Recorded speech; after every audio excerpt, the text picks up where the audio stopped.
Let's see guys, let's find something. Oh, sus naagi di ay no, naagi durian natagak.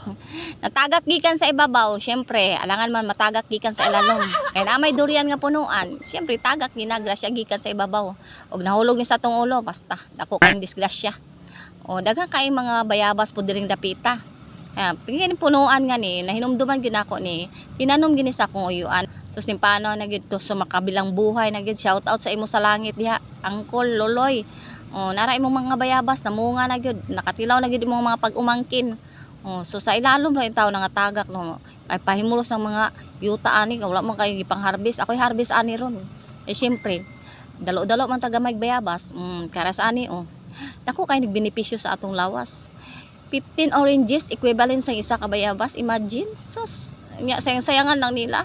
Agi man si Master Talks, matik na iduhol na kay paborito man. Ganahan kay na siya ng durian. Sige. Lamuyan na diha. Ganahan kay siya guys. Kay mao gini.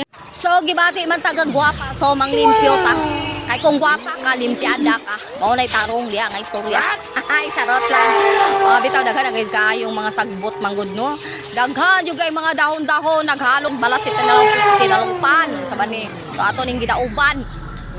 Syempre dala pasingot na siya no. Ay nagkaong-kaong matag sayo pa nga unsa na atong panglamoy, burn puta sa atong calories.